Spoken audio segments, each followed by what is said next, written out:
Sa nakaraang episode nakita natin ang pagpapakita ni Master Tengen. Labis ang pagkagulat ng mga ito sa kanilang nasasaksihan. Tinanong ni Yuki kung bakit isinara ni Tengen ang Tombs of the Star Corridor. Paliwanag nito na natatakot siya na maaaring kasamahan ni Yuki si Kenjaku dahil hindi niya kayang basahin ang puso ng mga tao. Nagtaka si Yuki kung sino si Kenjaku. Wika ni Tengen na siya ang sorcerer na naninirahan sa katawan ni Geto. Pero biglang sumingit sa kanila si Yuji na bakit ganito ang itsura ni Master Tengen. Sagot naman nito na kahit siya ay isang immortal, hindi pa din niya nagawang labanan ang pagtanda at pagkalipas ng 500 taon ay naging ganto na ang itsura niya. Dagdag pa niya ang pagkabigo na sumanib siya sa Star Plasma Vessel na si Rico ay nagdulot sa kanya ng mabilis na pagtanda at ganon din ang paghina ng kanyang kaisipan. Pero bago tayo magpatuloy mga bro, 20 likes ang goal natin sa video na ito. Isang like nyo lang ang kailangan ko. Paabutin nyo ng 20 likes ang video na ito at ilalabas ko na din agad yung episode 4. Kayo na lang ang hinihintay ko. Subscribe na din kayo sa iba pa natin channel, libre lang ang content natin, kaya hinihingi ko ang suporta nyo. Sumingit na din si Megumi at sinabi na nagpunta sila dito para tanungin kung ano ang totoong layunin ni Kenjaku at kung paano buksan ang prison realm. Sumang-ayon dito si Tengen pero sa isang kondisyon, gusto niya maiwan ang dalawa kila Yuta, Yuki at Choso para magsilbi bilang kanyang gwardiya. Nagtaka si Yuta kung bakit niya ito kailangan dahil siya naman ay isang immortal. Hindi naman sang-ayon dito si Yuki dahil hindi pa naman niya sinasagot ang kanilang tanong. Dito na nga ibinunyag ni Tengen na ang totoong goal ni Kenjaku ay gusto niyang puwersahang mag-evolve ang mga tao sa Japan. Kaya pala ginawa ni Kenjaku na maging sorcerer ang lahat ng tao sa Japan at maglagay ng idol transfiguration ay para emerge or isanib kay Tengen ang lahat ng tao. Dahil dito hindi nakakailanganin ni Kenjaku ang malaking curse magic para matupad ang kanyang plano. Hindi naman makapaniwala si Yuji na posible ito, dagdag pa ni Megumi na ang pwede lang dapat sumanib kay Tengen ay ang plasma vessel. Paliwanag ni Tengen na makalipas ang 11 years siya ay nag-evolve kaya hindi na imposible na sumanib sa kanya ang mga taong hindi naman plasma vessel. Wika ni Tengen na hindi siya ang nakikita nila ngayon at ang kanyang kaluluwa ay pinapalibutan silang lahat.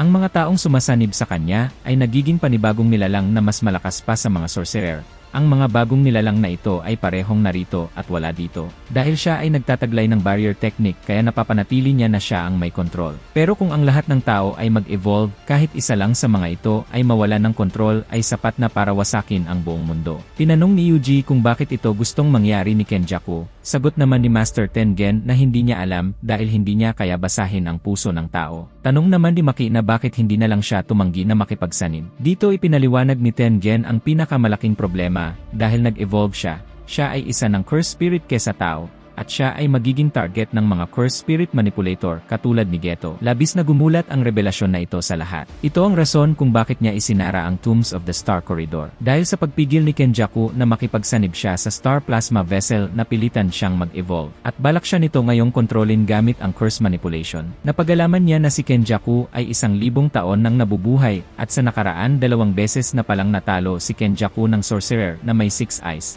Kaya sa pangalawang pagkakataon ay pinatay na niya ang plasma vessel at 6 eyes kahit na ang mga ito ay kasisilang pa lamang. Hanggang sa isang araw sinilang si Gojo at imbes na patayin ito ay ikinulong na lang niya siya sa pamamagitan ng isang seal dahil hindi pala pwedeng magkaroon ng 2 6 eyes ng magkasabay kaya wala na ulit ipapanganak na katulad ni Gojo. Pero nagbago ang lahat sa pagdating ni Toji Zenin, siya ang may pambihirang pisikal na lakas at may kakayahang makawala sa curse energy. At dahil dito nagawa niyang wasakin ang kanilang mga tadhana na resulta sa mga nangyayari ngayon.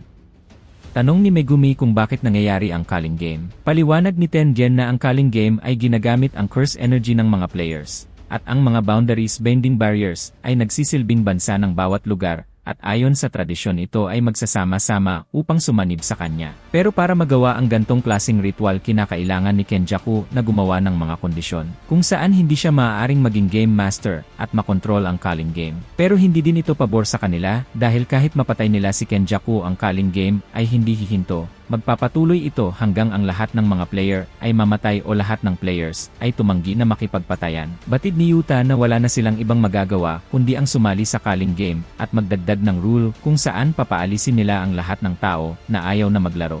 Nagsalita na dito si Master Tengen at sinabi na magdesisyon na sila kung sino ang maiiwan dito. Agad na sumagot si Choso at Yuki na sila na ang maiiwan.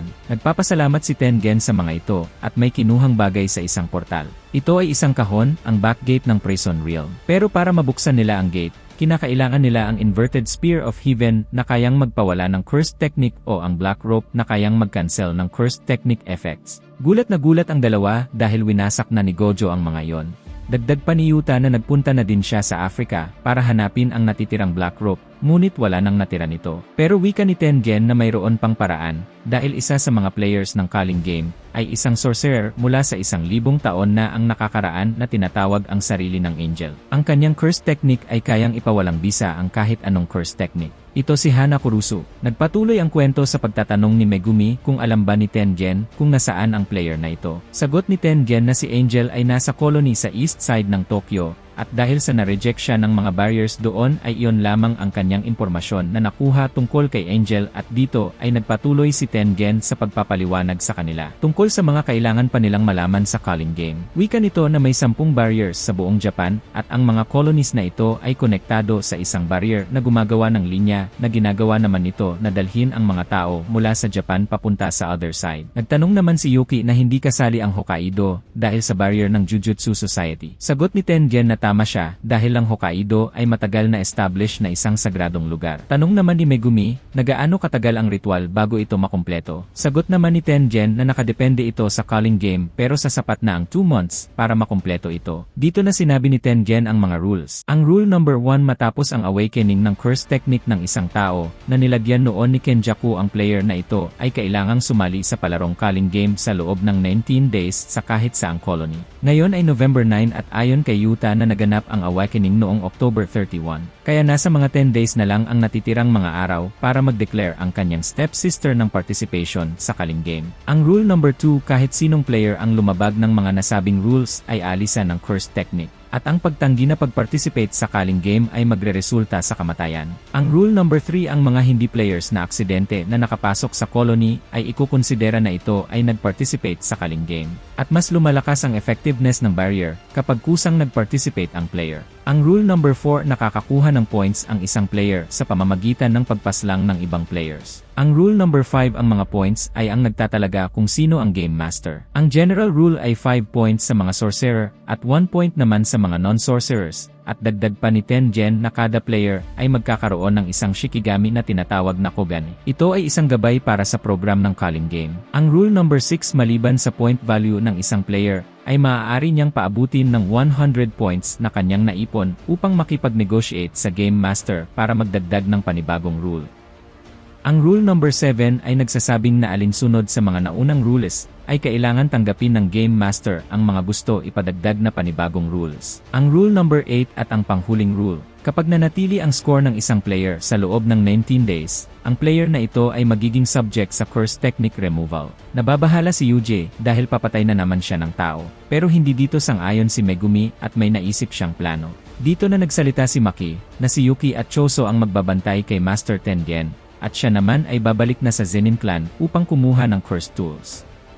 Nung na-sealed pala si Gojo ay nilimas ng Kamo at Zenin Clan ang mga cursed tools na nakalagay sa warehouse ng Jujutsu High at ngayon na si Megumi na ang bagong Zenin Clan leader ay magiging posible na kay Maki ang paghalughog sa warehouse na yon. Pagkatapos niya kumuha ng mga curse tools ay pupuntahan niya si Panda para ipaalam ang mga rule sa Calling Game habang si Yuta naman ay mauuna nang magpa-participate sa game at papasok sa isang colony bago pa man makaparticipate sila Megumi at ang kanyang stepsister dahil gusto niyang mangalap ng impormasyon upang maiwasan nilang makipagpatayan sa isa't isa. Nagtanong naman si Megumi kay Maki na ano ang kanilang susunod na gagawin ni Yuji. Sagot ni Maki na sa kanilang plano ay kailangan nilang puntahan si Kenji. Tanong naman Yuji kung sino si Kenji. Sagot ni Yuta na si Kenji ay isang suspended third year sa Jujutsu Tech, kaya napaisip si Yuji kung malakas itong si Kenji. Natutuwang sumagot si Yuta na mainitin ang ulo nito pero kapag nagsiseryoso ito si Kenji ay mas malakas pa kaysa sa kanya. Dito na nga umalis sila Yuji habang si Choso at Yuki ang maiiwan kay Master Tengen.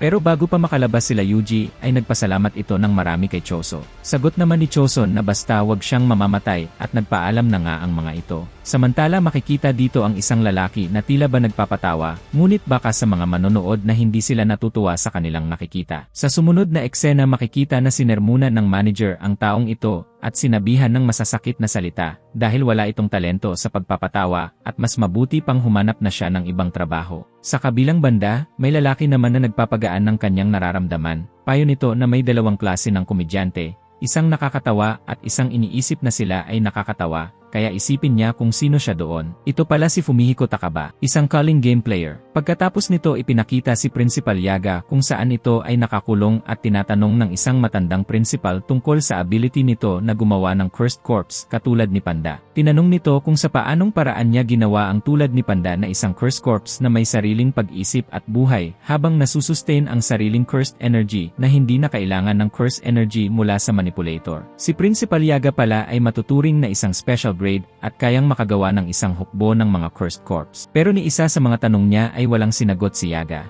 Pagkatapos nito ipinakita ang isang flashback, makikita si Yaga na may kausap na isang cursed corpse. Sinabihan siya ng cursed corpse na ito na nag-aalala silang lahat sa kanya dahil tila ba siya ay malungkot. Dagdag pa nito na sinabihan niya ang iba na pasayahin si Yaga sabay puri sa kanyang sarili na matalino siya. Sumang-ayon naman dito si Yaga at humingi ng patawad kay Takeru dahil hindi muna siya makakabalik dito.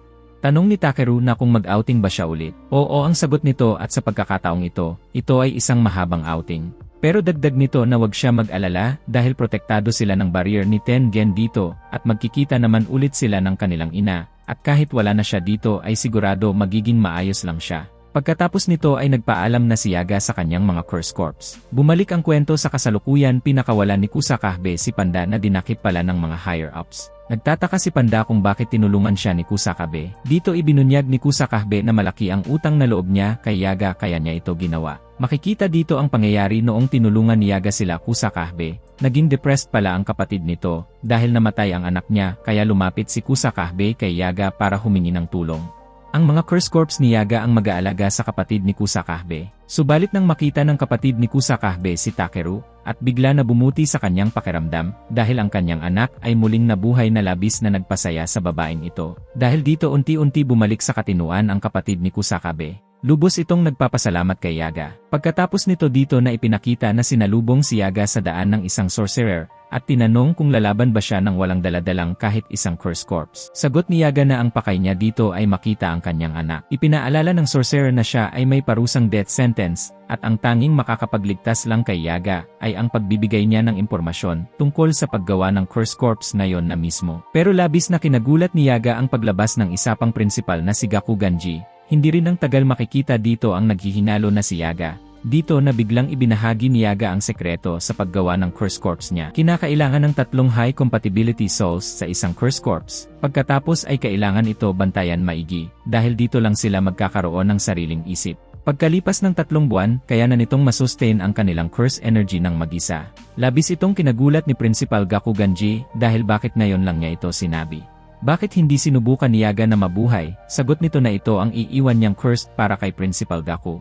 Dito na biglang dumating si Panda, baka sa mukha nito ang labis na pagkagulat matapos makita si Yaga. Pero laking gulat ni Principal Gaku na hindi siya nito nilabanan. Paliwanag ni Panda na hindi siya katulad nilang mga tao, at batid niya na wala din silang hidwaan ni Yaga at sinusunod lamang ni Principal Gaku ang utos sa kanya mula sa itaas. Pero diin ni Panda na kahit na ganon, ang mga panda ay umiiyak din. At dito na nagtatapos ang Season 3 Episode 3 ng Jujutsu Kaisen Calling Game. Panoorin nyo na din ang Episode 5, ilalagay ko na yon sa ating channel. Huwag nyo kalimutan mag-like para maka next episode agad tayo.